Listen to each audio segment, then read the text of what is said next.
여러분 안녕하세요. 방학 잘 보내셨나요? 2학기 국어 수업 시작해 보도록 하겠습니다. 여러분 우리 1학기 때 뭐 배우셨는지 기억나시나요? 시, 소설, 희곡 이러한 영역들을 배웠었습니다. 그렇죠? 여러분 국어는 여러분들이 당연히 알고 계실 거라 생각합니다. 국어에는 여러분 어떤 영역들이 있나요? 우선 우리가 1학기 때 배웠던 문학, 그쵸? 그리고 여러분 뭐 있어요? 독서, 문법, 말하기 듣기, 여러분 뭐라고 부르나요? 화법, 그리고 작문. 이렇게 총 크게 5 영역으로 나뉘어지는데요.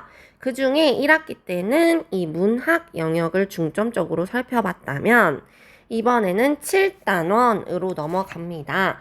여러분 페이지로는 284쪽 펴셔서 하나 앞으로 넘어가 보시면 7단원 생각을 키우는 읽기와 쓰기가 등장합니다. 여러분, 이 7단원 단원에서도 알 수 있듯이 여기 단원은 읽기와 쓰기를 중점적으로 다루는 단원입니다. 그렇다면 이 영역 중에서 뭐가 될까요? 독서와 작문에 해당하는 단원이다 라는 것을 한번 짚고 넘어가 주시면 되겠습니다. 그래서 소단원을 살펴보시면은요, 창의적 읽기와, 그렇죠? 개발적으로 책 읽기, 쓰기 과정, 성찰하기 이렇게 3 단원으로 이루어져 있음을 알 수 있습니다. 한번 확인하시고 넘어갈게요. 여러분, 어떠한 글을 읽는 독서의 방법에는 여러 가지의 방법이 존재합니다. 그 중에 이 1단원은 창의적 읽기라는 것에 관련된 것인데요. 여기 학습 목표 간단히 살펴보겠습니다. 어떠한 삶의 문제에 대한 해결 방안이나 글쓴이의 생각에 대한 대안을 찾으며 읽을 수 있다. 스스로 어떠한 대안을 찾아보며 읽는 것이 창의적 읽기의 목표입니다. 또한 글을 자발적으로 찾아 읽는 태도를 가지고 쓰기 맥락을 고려하여 쓰기 과정을 점검하고 조정하며 글을 고쳐 쓸 수 있는 이렇게 큰 3가지의 목표를 가지고 시작해 보시면 되겠습니다. 봅니다. 우리가 글을 읽고 어떠한 삶의 문제를 해결할 수 있는 실마리를 발견하거나 깨달음을 얻을 수도 있고 어떠한 글쓴이의 생각이나 주제를 보완, 대책하는 방안을 마련할 수도 있습니다. 이렇게 하기 위해서는 이 비판 창의적 읽기 태도를 갖는 것이 중요한데요. 독서를 통해서 해결 방안을 찾을 수도 있고 글을 쓸 때는 또 내용과 형식을 수정하고 보완하는 이러한 고쳐쓰기를 해야 한다라는 대단원에 관련된 글이 나와 있습니다. 그래서 우리는 이 7단원을 배우며 글쓴이의 생각을 대신할 방안을 찾거나 스스로 어떠한 관심사와 관련된 책을 찾아 읽거나 쓰기 과정을 점검 조정하면서 글을 고쳐 쓰는 이러한 활동을 해보려 합니다. 확인해 보시고 넘어가는데요. 여기 보시면 논설문, 주장을 펼치는 글이죠. 이 로봇 시대와 인간의 일이라는 글을 읽고 창의적 읽기, 즉 글쓴이의 관점과 생각을 파악한 후 비판하고 대안을 마련하는 이러한 활동까지 해볼 것이고요. 2단원에서는 독서 태도를 점검하고 스스로 책을 선택하여 읽고 소개하는 활동을 해보도록 하겠습니다. 3단원에서는 쓰기 과정을 한번 분석해보고 점검하고 조정하여 글을 고쳐 쓰는 활동을 해보도록 하겠습니다. 그렇다면 1단원 창의적 읽기로 넘어갑니다. 286쪽 창의적 읽기 소단원에 관련된 학습 목표는 글쓴이의 생각에 대해 대안을 찾으며 읽을 수 있고 독서를 통해 삶의 문제를 해결하는 방안을 찾을 수 있다. 이 2가지의 학습 목표를 가지고 수업에 들어가 보시면 되겠습니다. 여러분 보시면은요, 어떠한 독서, 즉 글을 읽는 방법엔 우리가 오늘 배울 이 창의적 읽기 말고도 여러 가지의 읽기 방법이 존재합니다. 그런데 교과서에는 이 창의적 읽기와 비판적 읽기에 관련돼서만 설명이 나와 있기 때문에 학습지로 우선 한번 살펴보고 넘어가도록 하겠습니다. 자, 독서의 방법 알아보겠습니다. 여러분 여기 보시면은요, 독서를 하는 여러 가지의 방법이 나와 있어요. 1번 체크하세요. 뭡니까 여러분? 사실적 읽기라는 것입니다. 첫 번째, 사실적 읽기. 설명문을 읽을 때 자주 쓰이는 읽기 방법이죠. 글의 내용을 보다 객관적으로 파악하는 읽기입니다. 글에 드러난 내용을 파악하여 중심 내용과 세부 내용 사이의 관계를 파악하며 읽는 활동입니다. 예를 들어 중심 내용을 파악해 보거나 혹은 단어, 문장, 문단에 나타난 정보 확인하기 등이 있습니다. 가장 기본이 되는 이러한 읽기의 방법이라고 생각해 볼 수 있겠죠? 두 번째로는 추론적 읽기입니다. 어떠한 단어를 더 주의 깊게 찾아보면서 단어에 대한 의미 혹은 숨겨져 있는 내면적인 의미, 즉 생략되거나 감춰진 의미를 찾아 읽기 때문에 추론적 읽기라고 부릅니다. 예를 들어 생략된 내용이나 주제 추론하기, 글쓴이의 의도나 목적 추론하기 등이 있습니다. 세 번째, 비판적 읽기입니다. 비판적 읽기란 글의 내용이나 형식, 표현 등을 가지고 어떠한 판단, 평가를 내리며 읽는 방식입니다. 자, 우리 본문에는 로봇 시대와 인간의 일이라는 이 글이 나와 있는데요. 여러분, 요즘에 인공지능, AI 이러한 것들이 키워드로 대두되고 있는데 이러한 로봇 시대나 AI 시대에 대해서 긍정적으로 바라보는 전망도 있을 것이고 부정적으로 바라보는 관점도 있겠죠. 하지만 어떠한 관점이 맞다고는 할 수 없어요. 그러한 글쓴이의 생각에 대해 나는 여기에 대해서는 동감해. 혹은 나는 이 글쓴이의 의견에 대해서는 반대인 것 같아. 이러한 식으로 어떠한 판단이나 평가를 내리며 읽는 것을 비판적 읽기라고 부릅니다. 그래서 예시를 살펴보시면 글쓴이가 쓴 글이 내용이 타당한지, 관점은 공정한지, 자료는 믿을만한 신뢰 있는 자료를 가지고 왔는지, 형식은 예를 들어 자신의 주장을 펼치는 글이면 논설문으로 써야겠죠. 이러한 형식은 적절한지 등을 평가하는 것입니다. 이것이 비판적 읽기이고요. 네 번째로는 감상적 읽기입니다. 여러분, 우리가 이 감상적 읽기를 1학기에 문학 작품을 읽으면서 많이 했어요. 그렇죠? 대부분 문학을 읽을 때 많이 사용하는 읽기인데요. 글의 내용에 정서적으로 반응을 하며 읽는 거예요. 그래서 어떠한 글의 내용에 동일시하거나 공감하기, 혹은 글의 내용을 읽고 자기 자신에게 내면화하기 등의 활동으로 살펴볼 수 있습니다. 그 다음 마지막 5번. 여러분, 여기에 뭐가 들어가야 되겠어요? 우리가 이제 이 시간에 배울 창의적 읽기를 넣어주시면 되겠죠? 창의적 읽기 넣어주시고요. 보시면 글쓴이의 생각을 그냥 이렇게 일방적으로 비판하는 것이 아니라 글쓴이의 생각과 본인의 생각을 종합하여 어떠한 새로운 의미를 만들어내는 이러한 읽기를 보고 창의적 읽기라고 부릅니다.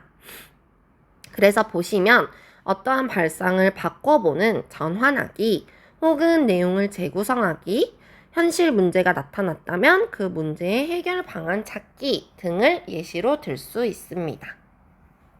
쭉 정리 한번 하시게요.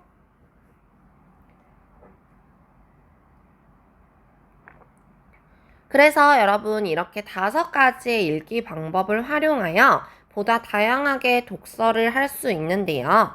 그중 이 창의적 읽기를 보다 중점으로 하여 글을 읽어보도록 하는 것입니다. 그러면 여러분, 이 창의적 읽기를 하려면 도대체 창의적 읽기를 어떻게 해야 하느냐? 이 세 가지의 방법을 따라서 창의적 읽기를 하면 된다라는 거죠. 한번 같이 보겠습니다. 여러분, 우선 이 글쓴이가 어떠한 생각을 제시해야 우리가 그 글쓴이의 생각을 알고 나의 생각을 합쳐서 어떠한 새로운 의미를 만들어낼 수 있겠죠. 그래서 첫 번째로는 글쓴이가 제기한 문제를 확인해야 합니다. 글쓴이가 어떠한 관점 혹은 어떠한 주제에 대해서 문제를 제시하면 글쓴이가 그 제기한 문제를 정확히 파악하고요. 그 다음 그 문제에 대해 글쓴이의 관점이 긍정적인지 혹은 부정적인지를 파악하고 그 관점에 대한 해결 방안, 관점이 예를 들어 부정적인 관점이라면 부정적인 그 관점에 대한 문제점에 대한 해결 방안을 파악할 수도 있겠고요. 그렇죠? 그래서 이런 식으로 해결 방안을 파악해 보고요. 해결 방법이 우리가 읽어봤더니 내가 생각했을 때는 좀 미흡한 것 같아요. 이러면 해결 방법을 어떻게 할 수 있겠어요? 보다 보충하여 보완하거나, 그쵸? 혹은 글쓴이의 해결 방법을 어떻게 바꿀, 이런 대체할 만한 방안을 찾아보는 것이 창의적 읽기를 하는 방법입니다. 다시 한번 짚고 넘어갈게요. 글쓴이가 우선 어떤 문제를 제기했는지 확인하고요. 그 문제에 대한 글쓴이의 관점과 해결 방안을 파악합니다. 그리고 글쓴이의 해결 방안을 보완하거나 대체할 방안을 찾는 것입니다. 그럼 이 글쓴이의 관점을 왜 파악해야 하느냐? 여러분, 우리가 어떠한 자신이 주장하는 글을 쓴다고 생각해 봅시다. 당연히 내가 주장하는 바를 글에 녹여내려면 내가 주장하는 나의 의도를 글에 반영하게 되겠죠. 근데 그 의도가 표면적으로 잘 드러날 수도 있고 혹은 숨겨져 있을 수도 있습니다. 그렇죠? 그래서 글쓴이가 예를 들어 로봇 시대에 대해서 긍정적인 입장이에요. 그러면 이런 긍정적인 어떠한 낙관적인 이런 관점은 강화가 되겠지만 그런 로봇 시대가 오면서 일어나는 부작용이나 부정적인 이런 관점들은 억압될 수 있다라는 거죠. 그래서 이 해결 방법을 올바르게 찾고 사회적 문제를 파악하려면 이 글쓴이의 관점을 명확하게 파악해야 한다라는 것입니다. 따라서 이러한 이유로 글쓴이의 관점 그리고 해결 방안을 파악한 후에 그것을 보완할 만한 혹은 대체할 만한 방안을 찾아보는 것이 창의적 읽기의 방법입니다. 여기 정리해 보세요. 문제 확인하기, 해결 방안 파악하기, 대체할 방안 찾기입니다.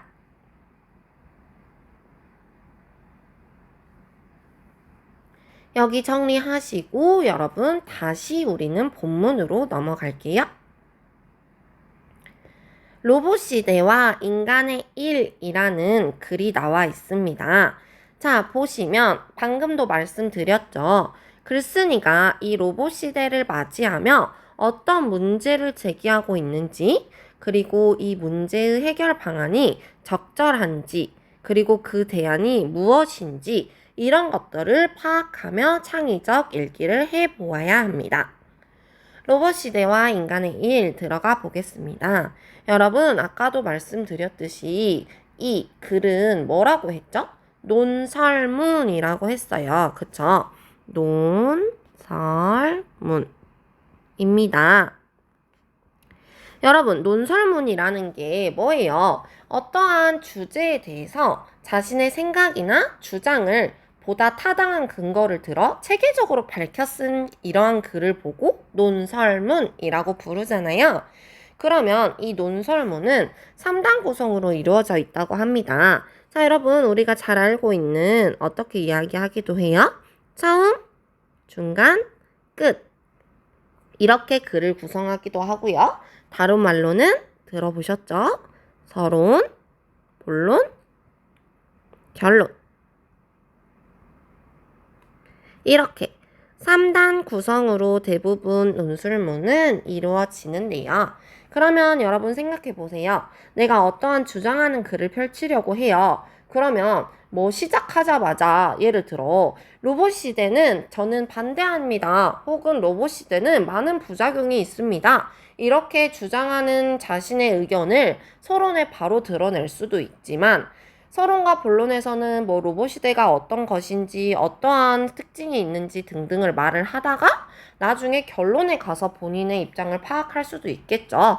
그것은 작가들마다 다 다른 방식이니 자, 이 작가는 어떠한 구성을 취하고 있는지 또 어떠한 문제를 제기하고 있고 이 문제 해결 방안이 적절한지를 한번 살펴보시면 되겠습니다. 같이 한번 봐봅시다. 본문 들어가 보도록 하겠습니다. 그럼 여러분 여기가 당연히 처음 시작이겠죠. 그쵸? 자, 봅니다. 21세기에 들어 일자리 구조의 근본적인 바람이 불어오고 있다. 여러분 바람이 불어오고 있대요. 어떠한 지금 이 글에 대한 화제를 제시하는 부분입니다. 그렇죠? 일자리가 어째지고 있습니까, 여러분? 어떠한 변화를 일으키고 있다라는 겁니다. 그럼 이 변화가 여러분 뭐겠어요? 사람들이 해야 하는 일을 18세기에는 이 제1의 기계 시대라고 해서 사람들이 해야 하는 일을 공장으로, 그쵸? 어떠한 기계를 돌려서 공장이 혹은 기계가 인간을 대체했다면 이번에는 제2의 기계 시대가 왔다라고 이야기를 하는 겁니다. 그래서 이 제2의 기계 시대에서는 그동안 인간 고유의 지적이고 정신적인 작업으로 여겼던 이러한 업무마저 인공지능을 갖춘 로봇이 담당하게 되는 이러한 지금 변화가 일어나고 있다라는 이야기를 하는 것입니다. 여러분, 요즘에 선생님이 많이 보이는 게, 여러분, 우리 막 영어를 배우려고 하면은 예전에는 사실 어때요? 뭐 원어민 선생님을 알아보거나, 혹은 전화 영어를 하거나, 아니면 뭐 실제 원어민 선생님과 뭐 영상 통화를 하거나, 이 정도도 되게 많이 발전했다고 생각을 했어요. 그런데 AI가 여러분 어때요? 나의 말을 다 한국어로 말을 해도 그 말을 알아먹고, 그거는 이 표현이 더 적절한 표현이야. 혹은 너 영어로 예를 들어서 뭐 영어로 뭐 연필을 말하고 싶었어? 그거는 펜슬이라고 해. 이런 식으로 모든 것들에 대해서 인간이 담당하는 것보다 더 고차원적으로 영어 통역을 해주더라고요.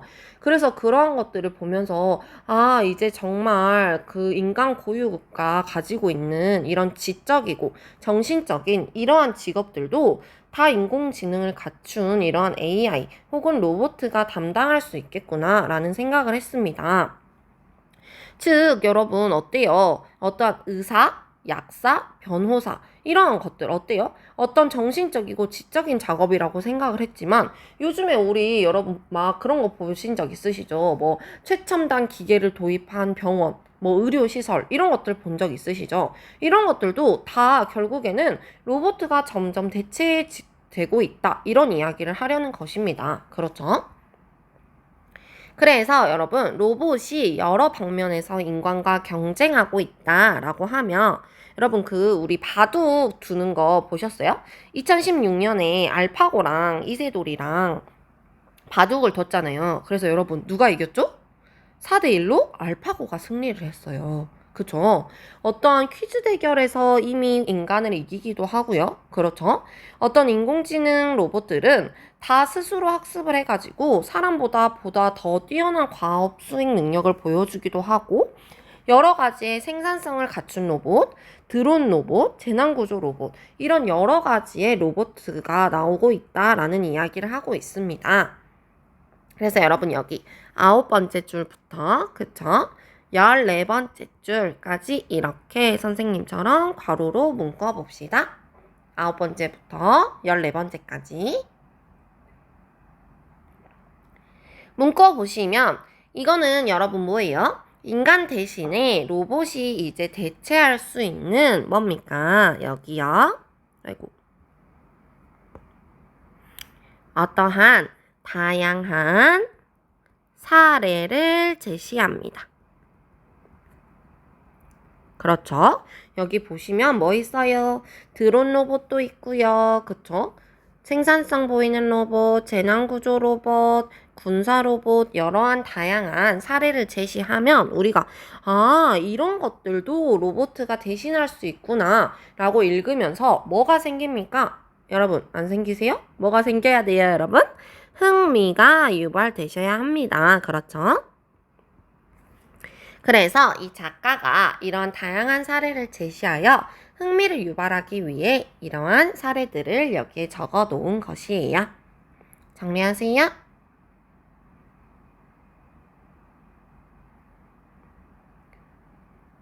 그런데 여러분 보세요. 이렇게 여러 가지의 사례에 있어서 기계가 인간을 대체하다 보면 결국에는 이 일자리를 해왔던 원래 그 일을 해왔던 사람은 여러분 어떻게 되겠어요?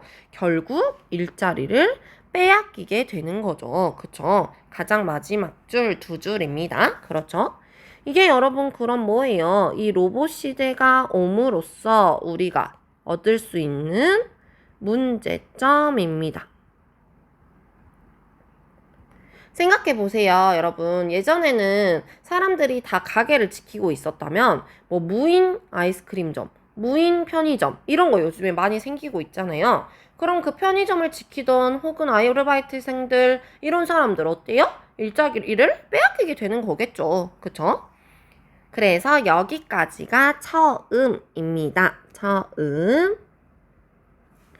처음 부분 내용 정리해 봅시다. 어떤 산업사회가 변화되고 이러한 변화로 인해 얻을 수 있는 문제점에 대해 이야기하고 있는 부분입니다. 여기 정리해 봅시다. 처음 부분이에요. 산업사회의 변화와 로봇 시대의 문제점.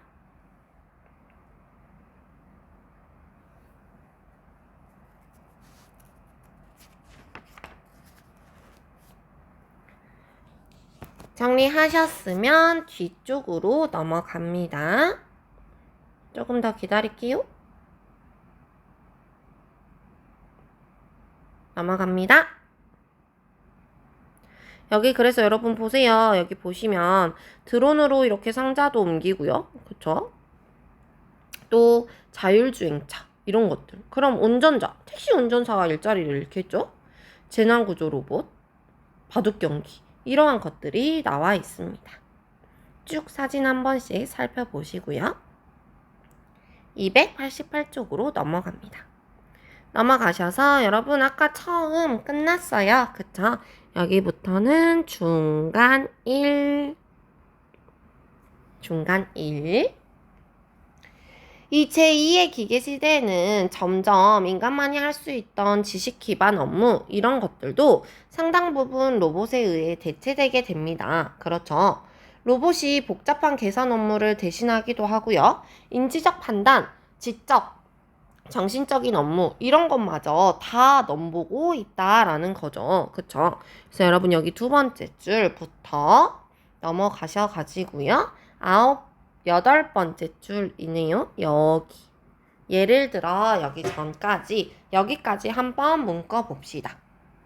아까 선생님이 설명했던 내용이랑 똑같은 내용이에요. 여러분 보시면 기자, 의사, 약사, 변호사, 회계사, 세무사, 교수 이런 전문 직종들도 다 예외가 아니고 재교육을 받고 새로운 기기, 기술, 서비스 방법을 익히는 것만으로도 예전에는 경쟁력을 유지할 수 있었지만 지금은 그렇지 않다라는 이야기가 쭉 나와 있습니다.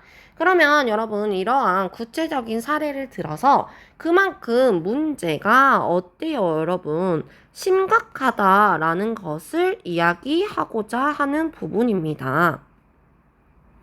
여러분 우리 카페만 가도 어때요? 요즘에 직접 주문하는 경우 거의 없죠. 식당도 마찬가지. 다 키오스크 혹은 어떠한 기계들을 사용하여서 주문을 하는데, 그럼 예전에는 그 주문을 받기 위해 한 명의 인력을 더 채용했다면 그 한 명의 인력이 키오스크나 기계로 대체되게 된 거죠. 그쵸? 자, 예를 들어 살펴본다고 합니다. 어떠한 예시의 방법을 사용하고 있네요. 10번째 줄 봐봅시다. 로스앤젤레스 타임스라는 뭐예요? 잡지에 어떤 기사를 보도했는데, 이 보도가 뭡니까?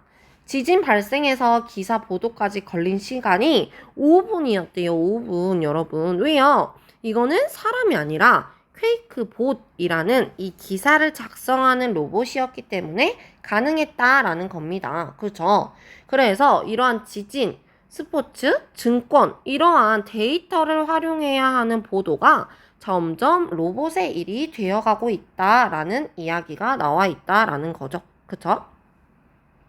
국내도 여러분 마찬가지래요. 여기 부분 보시면은 이게 지금 첫 번째 예시이거든요. 여기 한번 묶어봅시다.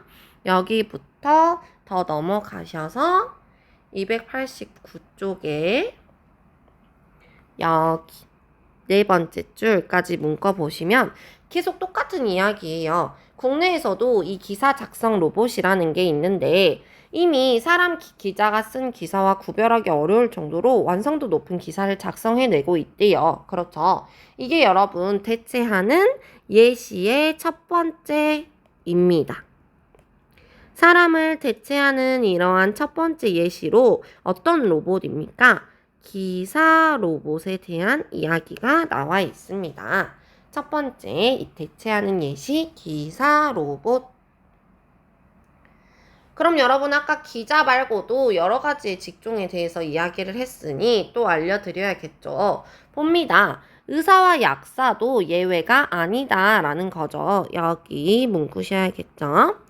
2000년대에 국내에 이 의약품 안심 서비스라는 것이 도입되었는데 이게 여러분 뭐예요? 투약 정보를 인터넷에서 실시간으로 공유하여서 부작용을 일으킬 수 있는 다량의 약을 처방받거나 혹은 함께 먹어서는 안 될 약품을 복용하는 이러한 상황을 예방하는 이런 전문가만이 알 수 있었던 이런 것들을 데이터를 넣어서 자동화 프로그램이 대신하게 됨으로써 이러한 것들을 대체하고 있다라는 거죠. 그쵸?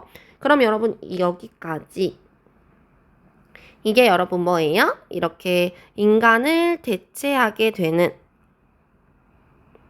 예시 두 번째 뭡니까? 의사와 약사의 업무 또한 벌써 대체되고 있다라는 이야기를 하고 있습니다.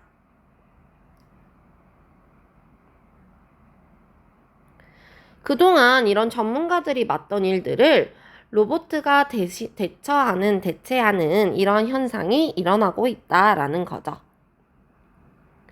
또한 이런 제조업 영역뿐만 아니라 서비스업 분야에서도 빠르게 이러한 사태가 일어나고 있다라는 거죠. 그럼 여러분 어때요? 농업을 제조업이 또 서비스업이 대체한 것처럼 이 4차 산업이 인류를 위해 예비되어 있는가? 이거에 대해서 어때요, 여러분? 4차 산업이 새로운 일자리를 제공해 주기가 어렵다라는 거죠. 왜요? 다 로봇이 대체하고 있으니까요. 그렇죠? 그래서 어떠한 새로운 일자리를 제공해 줄, 그쵸? 이런 4차 산업이 있어야 하는데 이 4차 산업이 준비가 되어 있지 않다라는 거죠. 그러면 여러분 지금까지는 우선 작가가 이런 로봇 시대에 대해 관점이 어때요? 부정적이에요? 긍정적이에요? 조금 부정적이다라는 것을 알 수 있겠죠? 넘어갑니다. 그래서 여러분 이러한 거대한 변화의 물결 속에서 미숙년 노동자의 앞날은 더 암울하고 그쵸? 어때요? 숙련된 지금 노동자들도 일자리를 갖기가 힘든데 이런 미숙련된 노동자들은 당연히 그쵸 일자리를 갖기가 어렵겠죠. 그래서 어떠한 뭡니까? 이런 전망이 부정적이고 비관적이다 라는 이야기를 하는 부분입니다. 그래서 여기 290쪽 네 번째 줄까지가 중간 1입니다. 중간 1. 여기 중심 내용 여기 왼쪽에 정리해 드릴게요. 보시면 로봇시대의 인간은 일자리에 대한 비관적 전망 정리하시면 되겠습니다. 여러분 아까도 말씀드렸죠? 글쓴이가 지금 과연 그러면 우리는 4차 사업이 준비되었느냐 그리고 우리가 잃은 이러한 일자리들을 어떻게 해결할 것이냐 라는 문제를 확인했어요. 그럼 이거에 대한 글쓴이의 관점 지금까지는 부정적이죠? 관점 해결 파악했고요. 해결 방안은 아직 나오지 않았어요. 그럼 그 해결 방안이 나온다면 해결 방안을 파악하고 보완하거나 대체할 방안을 찾으면 된다라는 겁니다. 되셨죠? 여기까지 오늘은 정리하도록 하겠습니다. 다음 시간에 나머지 부분 살펴보시면서 글쓴이의 관점이 긍정인지 부정인지 어떠한 해결 방안을 들고 있는지를 보다 더 자세하게 살펴보도록 하겠습니다. 고생하셨습니다.